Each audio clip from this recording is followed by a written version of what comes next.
Sign here, Dad. It's just a formality. My son pushed the papers across my kitchen table, the one I'd built from oak 40 years ago. His lawyer sat beside him. In my house, uninvited. I looked at the heading.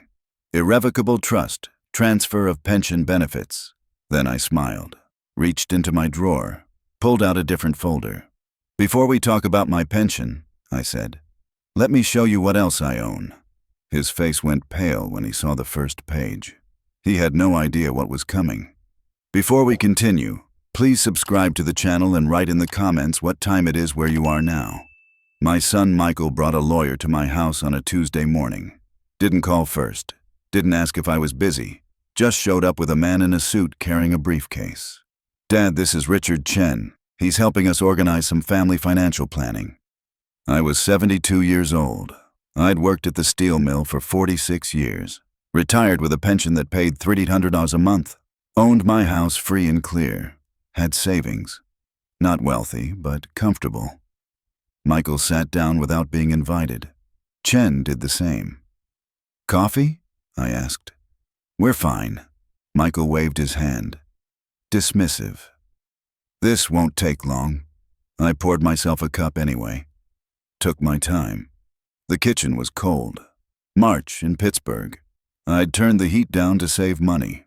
Always had. Chen opened his briefcase, pulled out documents, set them on my table with the kind of precision that told me he'd done this before. Mr. Donovan, your son has outlined some concerns about your financial management. Has he? Not a question. A statement. I looked at Michael. He wouldn't meet my eyes. With your age and the complexity of managing retirement income, we think it's prudent to establish a family trust. This would allow Michael to help manage your pension and other assets, for your protection. The words sounded rehearsed, smooth. My pension is managed by the union, has been for 46 years. Yes, but the distribution of funds could be optimized through a trust structure. Chen tapped the papers. This would also protect you in case of cognitive decline or medical emergency. I sipped my coffee. Cold already. I'd forgotten to drink it while they were talking. I'm not declining. Of course not. Michael leaned forward, used his reasonable voice. The one he'd used since he was 16 when he wanted something. This is just planning ahead, Dad. Being responsible. You're always telling me to be responsible. That stung, because I had said that about 1,000 times while he was growing up. Show me the papers. Chen slid them across. I read slowly. I'd never been fast with legal language, but I understood enough. The trust would transfer control of my pension payments to Michael as trustee, give him authority over my savings accounts, power of attorney for healthcare decisions. The works. This says irrevocable. Standard language. Chen smiled. Professional. Cold. It just means the trust can't be dissolved without going through proper legal channels. Protects everyone involved. Protects Michael, you mean? Dad. Michael's voice had an edge now. Don't be difficult. This is for your own good. My own good? You're not getting any younger. What happens if you have a stroke or dementia? This makes sure everything's handled properly. I set down the papers, looked at my son. Really looked at him. He was 48, wore a suit that cost more than my monthly pension, drove a BMW that I'd seen parked outside. His wife Sarah had quit her job 2 years ago. They'd bought a bigger house last year, 5 bedrooms in the suburbs. Who's paying for Chen? Michael blinked. What? The lawyer. Who's paying his bill? That's not relevant. Humor me. I am. It's an investment in family security. I almost laughed. You can't afford a lawyer, Michael. You texted me last month asking to borrow $3,000 for Sarah's dental work. His face flushed. That's different. Is it? Chen cleared his throat. Mr. Donovan, I understand this feels overwhelming. Why don't we give you some time to review the documents? I can come back Thursday. Thursday, I have coffee with my neighbor. Friday, I volunteer at the food bank. Saturday, I'm busy. So's Sunday. Dad, just sign the fucking papers. Michael stood up. This is ridiculous. You're acting like I'm trying to rob you. Are you? Silence. The heater rattled. Same heater that had been in this house since 1985. "I'm your son." "You are. I'm trying to help you. By taking control of my pension. By making sure you're taken care of." His voice rose. "Jesus Christ, you're 72 years old. You live alone. You keep the house at 60 degrees because you're too cheap to turn up the heat. What happens when you fall? When you can't manage anymore?" "I'll figure it out. You can't even use a smartphone properly." That was true. I had an old flip phone. It made calls. That was enough. "Michael." I stood up. My back ached. Always did in the morning. "I appreciate your concern, but I'm not signing anything today." "Dad." "Not today." Chen packed up his briefcase. Efficient. He'd seen this before, too. "Mr. Donovan, I'll leave my card. When you're ready to discuss this rationally." "I won't be calling." Michael grabbed his coat. Angry now. Really angry. Fine. Keep being stubborn. But don't come crying to me when you end up in some state facility because you wouldn't let anyone help you." The door slammed. I heard the BMW start. Drive away. I sat back down. The coffee was ice cold now. I poured it out. Made a fresh cup. My hands were shaking. I hadn't noticed until I tried to pour. I'd raised Michael alone after his mother died. He was 8 years old when Barbara passed. Breast cancer. 16 months from diagnosis to the end. I worked double shifts to keep the house. Paid for his college. Gave him $10,000 when he married Sarah. Helped with the down payment on their first house. $20,000 that he'd promised to pay back but never did. I opened my laptop. The old Dell that Michael had given me 3 Christmases ago when he'd upgraded. It took 4 minutes to boot up. I logged into my bank account, looked at the transfers. $2,800 to Michael, February 14th. Emergency car repair, he'd texted. $12,200, January 8th. Furnace broke. $3,000, December 20th. Christmas is tight this year, Dad. I scrolled back. Months became years. $4,500, October. Sarah's medical bills. $2,000, August. Kids need school supplies and clothes. $3,200, June. Roof leak. I opened a spreadsheet, started adding. My father had taught me to keep records. Track everything. The mill had taught me the same thing. Document your hours or they'll short you. $38,000 in the last 2 years, not counting the down payment on the first house, not counting the college tuition, state school, but still $40,000 over 4 years. Not counting the wedding, not counting the car I'd bought him when he graduated, not counting the business loan. That one hurt to remember. $25,000 for Michael's consulting firm that folded after 14 months. I made another column. Visits. Last year, 4 times. Easter, July 4th. Thanksgiving, Christmas. Average 90 minutes each. Except Christmas, they'd stayed for 3 hours because Sarah's parents weren't hosting. Calls. I scrolled through my phone log. Michael called every 3 to 4 weeks. Conversations lasted under 10 minutes. Usually ended with him needing to go, someone needed him, talk later, Dad. I called him every Sunday evening, 6 o'clock. Had for 10 years. Half the time it went to voicemail. My neighbor Dorothy knocked around noon, let herself in. I'd given her a key after I had the flu 2 winters ago. Saw Michael leave in a hurry this morning. Everything okay? I told her. Showed her the papers Chen had left on the table. His card was clipped to the front. Richard Chen, estate planning attorney. Dorothy read slowly. She was 75. Sharper than most people half her age. This is a power grab, Frank. I know. If you sign this, you've got no control. He could put you in a home.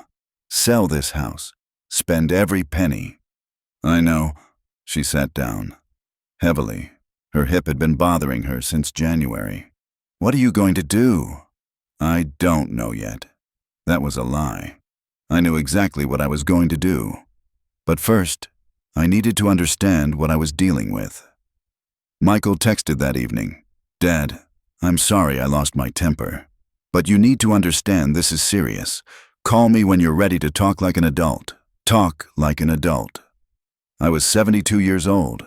I'd raised him, buried his mother, worked myself half to death to give him opportunities I never had, and he wanted me to talk like an adult. I didn't respond. Sarah called Wednesday. "Frank, Michael is really worried about you. We both are. You're not thinking clearly about this." "I'm thinking fine, Sarah." "Are you?" Her voice was gentle, concerned, fake. "Because this resistance to basic financial planning seems irrational. We're not trying to take anything from you. We're trying to protect you." "I don't need protection. Frank, you're living alone in that big house. You keep it so cold. You barely eat. Michael says you've lost weight. We think maybe it's time to consider assisted living, somewhere with meals and activities and people your age." "I'm not going to assisted living. Not now, but eventually. And if you've transferred everything to a trust, selling the house becomes much simpler. No probate, no legal complications." There it was, selling the house. "This house isn't for sale, Sarah. Not now, but when the time comes, it won't come." Silence. Then her voice changed, harder. "Michael's family now, Frank. His wife, his kids. You need to think about what's best for everyone, not just yourself." "I am thinking about everyone." "Then sign the papers. Stop being selfish." "Selfish? 46 years at the mill. Double shifts after Barbara died. Every penny I could spare going to Michael's education, his wedding, his house, his emergencies. Selfish." "I'll think about it," I said. Hung up. I didn't sleep much that night. The house creaked. Old houses do. Every sound felt louder in the dark. Around 3 a.m., I got up, made coffee, sat at the kitchen table with my laptop and started making calls. First, to the union office. Talked to Pete Kowalski, who'd worked benefits for 30 years. "Frank, if you sign over your pension to a trust, you're done. The union can't reverse it. Once it's irrevocable, that's it. Your son controls the money. Can he redirect the payments? Send them to his own account? If the trust is set up that way, absolutely. He could claim he's paying your expenses, managing your care. Unless you can prove he's stealing, you're stuck." "What about my savings?" "Same thing. Power of attorney means he controls everything. Can move money, close accounts, sell assets. All legal." I thanked him. Called my bank next. They opened at 9. I was waiting. "Mr. Donovan, if someone has power of attorney and trusteeship, they have full access to your accounts. We'd be legally required to honor their instructions." "Even if I object?" "If they present documentation showing you're incapacitated, yes. And if you've signed over authority voluntarily, your objections become complicated. You'd need to go to court to prove exploitation." "How long does that take?" "Months, years sometimes. And it's expensive." I hung up, sat there looking at the phone. Michael had planned this. He'd researched it, hired Chen, probably paid him on credit, expecting to repay the bill once he had access to my pension. My son was trying to rob me, not with a gun, with paperwork and concern and accusations that I wasn't thinking clearly. I opened my desk drawer, bottom right, pulled out a folder I hadn't looked at in months. Inside were documents, deeds, titles, statements, things Michael didn't know about, because I'd never told him. Barbara and I had been careful. We'd saved, invested. Not much. Mill workers don't have much to invest, but enough. Over 40 years, enough. The house was paid off, worth maybe $210,000 in the current market. Not much, but mine. I had $140,000 in savings, separate from checking, in an account at a different bank that I'd opened 30 years ago, for emergencies. I owned 3 rental properties, small houses, 2-bedroom places in neighborhoods that had seen better days. Barbara and I had bought them in the 80s when prices crashed, fixed them up, rented them out. The income had paid for Michael's college. I still owned them. Tenants still paid rent. $2,400 a month total, managed by a property company. The checks went to that old savings account. Michael had no idea. I had never mentioned it because Barbara and I had agreed. The rentals were insurance. If the mill closed, if I got hurt, if we needed something. After she died, I kept them, kept quiet. The rental income supplemented my pension. Let me help Michael without touching my retirement. I'd given him over $100,000 over the years. From the rentals. Not my pension, not my savings. And now he wanted more. Wanted everything. Wanted me to sign it over so he could manage it. I made more calls. To my lawyer. Bill Patterson. Semi-retired now, but sharp. Frank, don't sign anything. If you're concerned about end-of-life planning, we can set up a proper will and healthcare directive. But an irrevocable trust giving your son complete control, that's a weapon. Can he force me? Not if you're competent. But he could try to have you declared incompetent. Get a doctor to say you're declining. Then a judge might appoint him as guardian. How do I prevent that? Get evaluated, cognitive testing, physical, on record. Document that you're sound, makes it much harder for him to claim otherwise. I scheduled appointments, cognitive eval with a neuropsychologist, physical with my regular doctor, both ASAP. The testing was humiliating. I'm 72, not 20. My memory's not perfect, but I passed. No dementia, no significant decline. The doctor gave me a letter. Patient demonstrates full cognitive capacity and decision-making ability. I filed it with Bill, added it to my folder. Michael called again Friday. Dad, Chen needs an answer. Are you signing or not? Not. Dad, I'm not signing anything, Michael. I've talked to my lawyer. I've been evaluated. I'm competent and I'm making my own decisions. Silence. Long silence. You went to a lawyer? His voice was cold now, the reasonable tone gone. I did. Jesus Christ, I'm trying to help you and you're treating me like a criminal. Are you? Fuck you, Dad. Seriously. I spend weeks setting this up, trying to make sure you're protected, and you throw it in my face. I don't need protection, Michael. I need you to back off. Fine. Fine. Don't come crying to me when you lose everything, when some scammer takes it all, when you end up with nothing. He hung up. I set down the phone. My hands were steady now. That surprised me. Saturday, Dorothy came over with soup, chicken noodle, her grandmother's recipe. Heard Michael's been calling. He has. And? I told him no. She smiled. Good. That boy needs to hear it more often. He's angry. Let him be angry. You raised him. You don't owe him your retirement. I ate the soup. It was good. I'd been forgetting to eat much lately. Toast and coffee, mostly. Easier than cooking. Dorothy, can I ask you something? Always. Am I wrong? Am I being paranoid? She set down her mug, looked at me straight. Frank, I've known you 30 years. You're the least paranoid person I've met. You trust people too much, if anything. If you think Michael's trying to take advantage, you're probably right. And you're probably late figuring it out. That helped. More than I expected. Monday morning, Michael showed up again. No lawyer this time, just him. I didn't let him in. Dad, open the door. We need to talk. I'm not signing, Michael. I know. That's not why I'm here. He looked tired, thinner than I remembered. Can I please come in? 5 minutes. I unlocked the door, didn't open it wide, didn't invite him in. He stood on the porch, March wind cutting through his coat. I'm in trouble, Dad. What kind of trouble? Money. We're behind on the mortgage. 3 months. They're threatening foreclosure. I said nothing. Waited. Sarah's spending got out of control.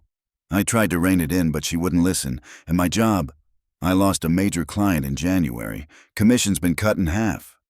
I'm sorry to hear that. I need help, Dad. Real help. Not 1,000 here and there. I need 40,000 to catch up the mortgage and pay off some credit cards. Otherwise, we lose the house. $40,000. More than a year of my pension. I don't have $40,000, Michael. Yes, you do. You've got savings. You've got this house. You could take out a reverse mortgage. No. Dad, please. I'm desperate here. The kids, they don't understand. Katie's 13, Jake's 10. They love that house. Their school, their friends. If we lose it... You should have thought about that before Sarah quit her job. His face hardened. That's a low blow. It's the truth. She quit because we agreed it was better for the kids. You supported that decision. I did, when you said you could afford it. We could, until the client left. Then Sarah needs to go back to work. It's not that simple. She's been out of the workforce for 2 years, and the kids need her. The kids need a roof over their heads. Silence. Cold wind. Michael shivered. So that's it? You're just going to let us lose everything? I'm not letting you do anything, Michael. This is your problem. You made these choices. You're my father. You're supposed to help me. I've helped you your whole life. Given you over $100,000, paid for your education, down payments, business loans, emergencies. When does it end? So, you've been keeping track? His voice was bitter now. Counting every penny you've ever given me? I have, actually. $127,000 over the last 23 years. Not counting smaller amounts. Not counting the time I've spent helping you move, watching your kids, fixing your cars. Jesus Christ, Dad. You want a medal?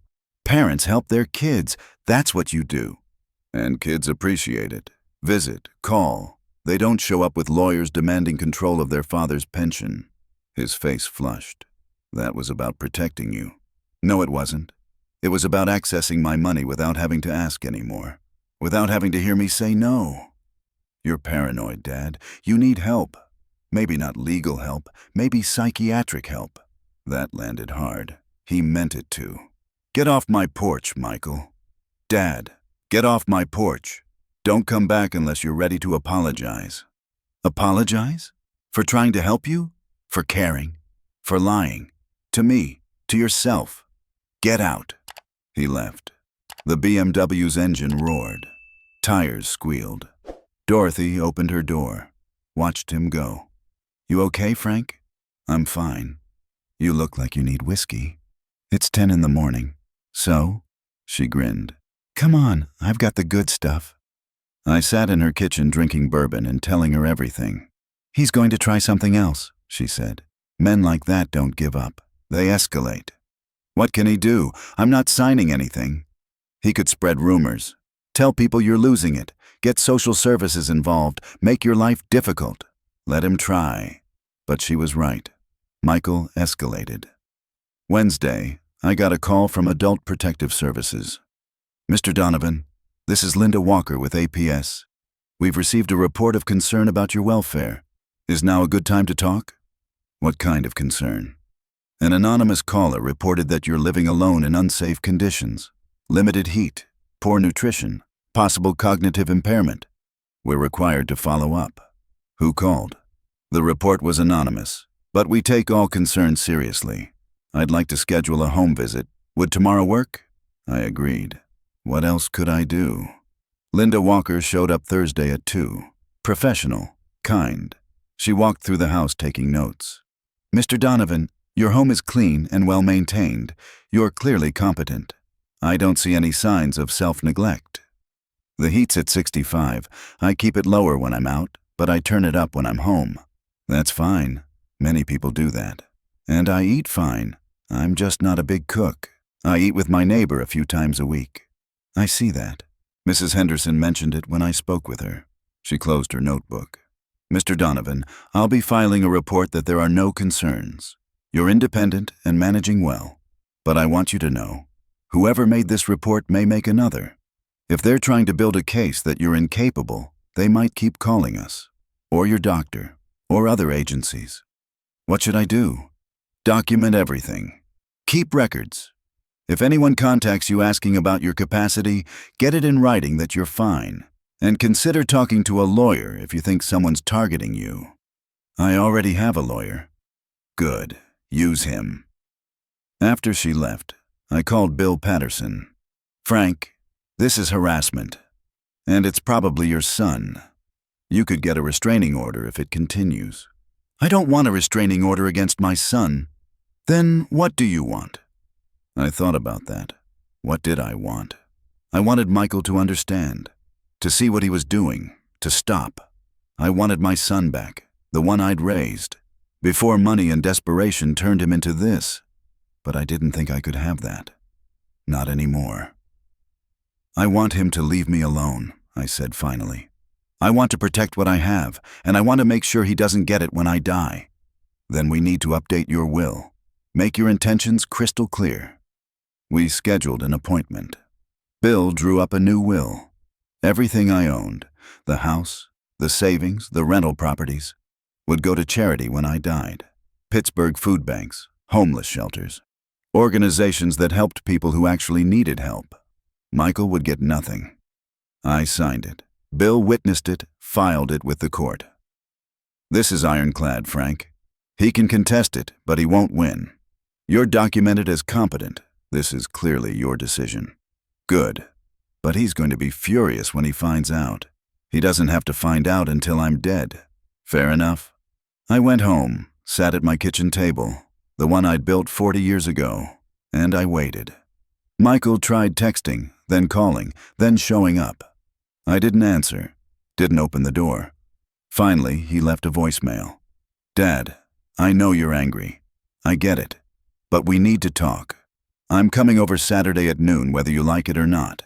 If you don't let me in, I'm calling the police for a wellness check. I'll tell them you're suicidal, declining. They'll break down the door, so answer when I knock or deal with cops. Your choice. I called Bill. Can he do that?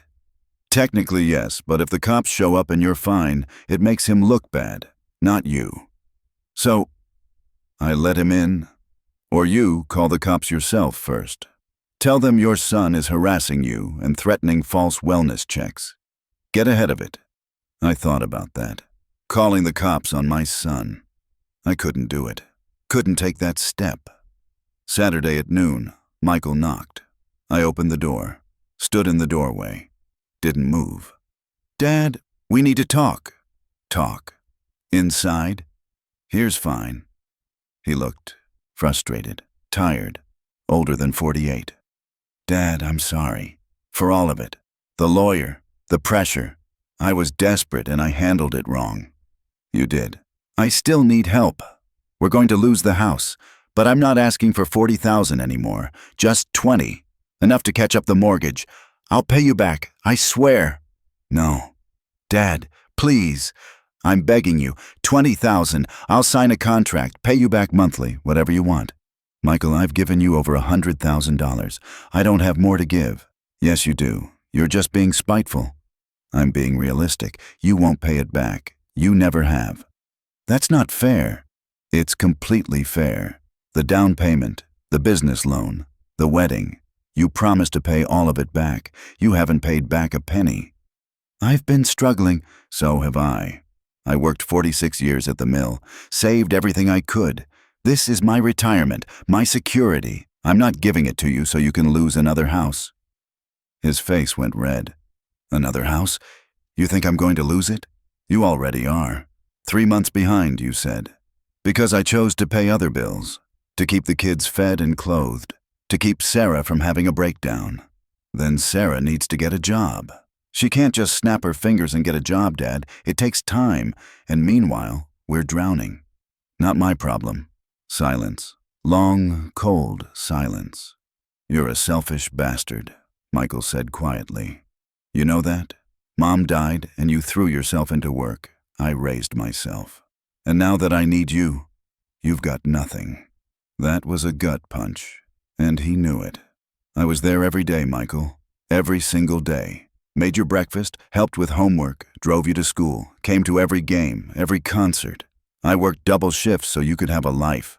Don't you dare tell me I wasn't there. You were there physically, but you weren't there. You were grief and anger and work. You never moved on, never dated, never lived. Just worked and came home and sat in that fucking kitchen staring at nothing. I was grieving. For 40 years? I couldn't respond, couldn't speak. That's what I thought. Michael turned, walked toward his car, stopped, turned back. I hope you're happy, Dad. Alone in that house with your precious savings. When you die alone, it'll be your own fault. He drove away. I stood there on the porch until Dorothy came out. Come on, Frank. You're freezing. I followed her inside, sat in her kitchen. Couldn't speak. He's cruel, she said. And he's wrong. You were a good father. You did your best. Did I? You did. And he's lashing out because he's scared. Doesn't make it right, but it explains it. I went home eventually. Sat at my table. The coffee went cold again. Was Michael right? Had I been absent? Too wrapped in grief to be a real father? Maybe. I didn't know anymore. All I knew was that the boy I'd raised was gone, replaced by a desperate, angry man who saw me as an ATM, not a father, not a person, just money. And I was done being that. Sunday, Michael posted on Facebook. I didn't see it. I'm not on Facebook. But Dorothy showed me Monday morning. My father is experiencing significant cognitive decline. If you know him, please be aware that he's making poor decisions and may need intervention. We're exploring options for his care. Please keep him in your prayers to 214 reactions, 83 comments. So sorry, Michael. Aging is so hard. Praying for your family. Have you considered memory care facilities? My mom was in one and it was wonderful. My phone rang all morning. Friends, church members, neighbors. Frank, is it true? Are you okay? Frank, Michael says you're declining. Do you need help? Frank, we're here for you. Whatever you need. I called Bill Patterson. This is defamation, Frank. You could sue. I don't want to sue my son. Then what do you want? I want him to stop. He won't. Not until he gets what he wants or realizes he's lost. Then I need to show him he's lost. How? I thought about that. Thought about the folder in my desk. The properties. The savings. Everything Michael didn't know about. I need to make him understand what he's lost. What he could have had if he just treated me like a father instead of a bank. You want to show him the properties? I want to show him everything, and I want to make sure he knows he'll never get any of it. Bill was quiet. Then, Frank, are you sure? Once you do that, there's no going back. He'll be furious, and he'll hate you. He already hates me. He just wants my money too. All right, let me draw something up. Wednesday, I got the documents. A detailed accounting of my assets. The house, the savings, the rental properties. Total net worth, approximately $580,000. More than $500,000. Everything I'd built. Everything Barbara and I had saved. Everything I'd kept quiet about because we'd wanted security, not attention. I also got a copy of my will, the new one, leaving everything to charity. I put them in a folder, clear plastic sleeves, professional. Then I called Michael. Dad? He sounded surprised. Come over Saturday, noon. We need to talk. About what? About your future and mine. Silence. Then, okay, I'll be there. Saturday at noon, he knocked. I opened the door. Come in. He looked surprised, cautious. Stepped inside. I had the folder on the table. 2 chairs set up. Like a meeting. Sit. He sat. Looked at the folder. What's this? This is what I really own, Michael. Since you've been so concerned about my finances, I thought you should see them. I opened the folder. Slid the first page across. This is my house, paid off, worth $210,000. His eyes widened. Next page. This is my savings account, the one you don't know about, $140,000. Next page. These are 3 rental properties I've owned for 35 years. Combined value approximately $230,000. They generate $2,400 a month in rental income. His face went pale. Total net worth, approximately $580,000, plus my pension, plus Social Security. Silence. Complete silence. You've been living like you're broke, he said finally. Freezing in this house. Driving that old truck. Acting like I don't have money. Because I don't waste it, Michael. I save it. I'm careful with it, the way I was taught, the way I tried to teach you. You never told me about the rental properties. No, I didn't. Barbara and I agreed they were insurance. Emergency funds. Not for everyday expenses. Not for bailing out our son every time he made a bad decision. Bad decision? His voice rose. You think marrying Sarah was a bad decision, having kids? I think quitting her job without a backup plan was a bad decision. I think buying a house you can't afford was a bad decision. I think spending money on cars and vacations and private school instead of building savings was a bad decision. We were trying to give our kids a good life. You were trying to look successful. There's a difference. He stood up, angry now. So what is this? You wanted to rub it in my face that you have money and won't help me? No, I wanted you to understand what you've lost. I slid the last page across. My will. This is my will, updated last week. When I die, everything I own goes to charity. You get nothing.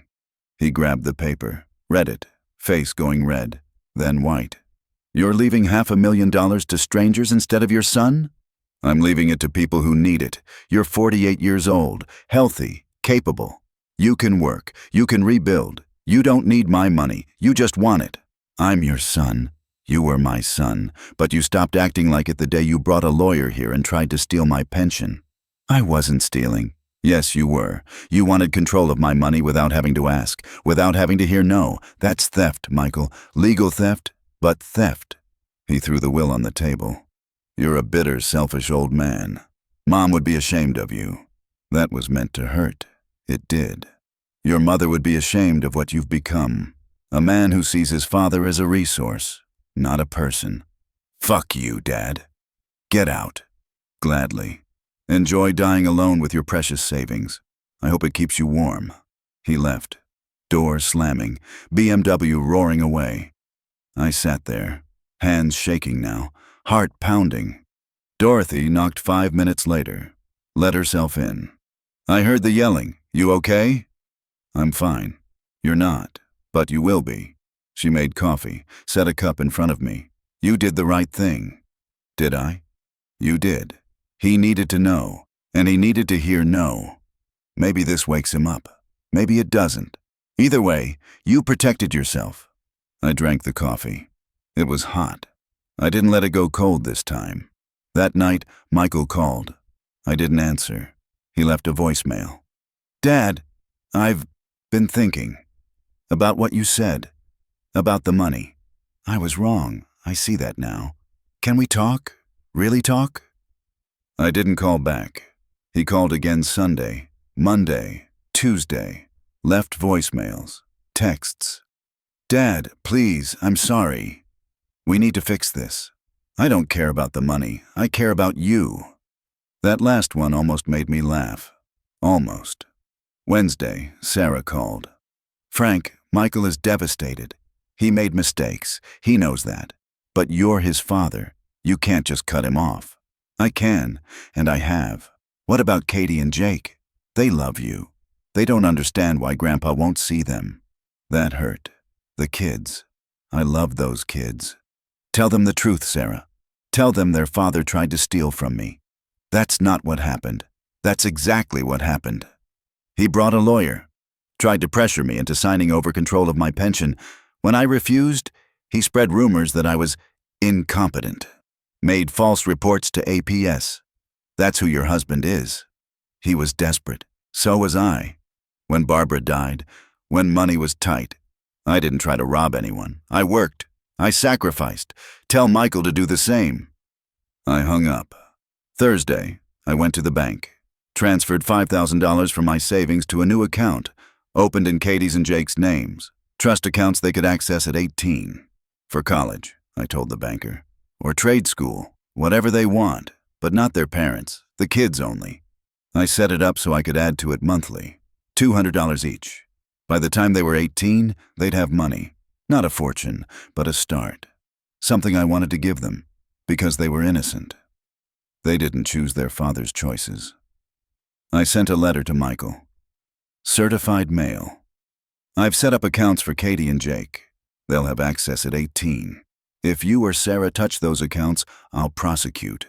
This is for them, not you, Frank. He didn't respond. For 3 weeks, nothing. Then, mid-April, he showed up. Saturday morning, 8 a.m. I heard the knock. Saw him through the window. He looked thinner, tired. I opened the door. Michael? Dad, can we talk? Please? I let him in, made coffee. We sat at the kitchen table. We lost the house, he said. Foreclosure went through Wednesday. We're moving in with Sarah's parents. I didn't say anything. Waited. You were right. About everything. I was living beyond my means. I was treating you like a bank. I was desperate, and I handled it all wrong. You did. I'm sorry, Dad. Really sorry. Not because I want your money, because I treated you like shit and you didn't deserve it. I looked at him, really looked. His eyes were wet. Sarah's getting a job. Retail, but it's something. I'm taking on freelance clients. We're rebuilding. It's going to take years, but we'll do it. Good. I don't expect you to forgive me, but I want you to know I'm trying to be better, to be the man you raised me to be. I sipped my coffee. It was hot. Good. The account's for Katie and Jake, he said. Thank you. That means a lot. They're for the kids, not you. I know, and I won't touch them. I swear. We sat in silence. Clock ticking. Same clock. Dad, is there any chance... Can we start over? Not with money. Just as father and son? I thought about that. Thought about 40 years. 40 years of raising him, loving him, helping him. 40 years that had led to him bringing a lawyer to steal my pension. I don't know, Michael. I honestly don't know. He nodded, stood. Okay, that's fair. If you ever want to talk, I'm here. I'll answer. Every time. He left, quietly. No slamming door, no squealing tires. I sat at the table, coffee going cold. Dorothy knocked later. I saw Michael leave. How'd it go? He apologized. You believe him? I don't know. What are you going to do? I don't know that either. She sat across from me. Frank, you don't have to decide today, or this month, or this year. Take your time. See if he means it. See if he changes. And if he doesn't, then you know, and you move on. But if he does, maybe there's something to rebuild. Smaller, different, but something. I thought about that. I still think about it. Michael calls every Sunday now. 6 o'clock. Like I used to call him. We talk. Not long. 10, 15 minutes. About the kids, about his work. About nothing important. I haven't changed my will. The money still goes to charity when I die. But I add $200 to the kids' accounts every month. And I've started a small fund for Michael. Not much. $1,000. Emergency money. If he ever really needs it. For something real. Not a lifestyle. Not an image. But real need. He doesn't know about it. Maybe he never will. But it's there. Because I'm still his father. Even when I'm angry. Even when I'm hurt. And maybe that's enough. For now. If you liked this story, please like it, subscribe to the channel, and share your impressions in the comments. To listen to more stories, click on the window on the right. Thank you for being with us.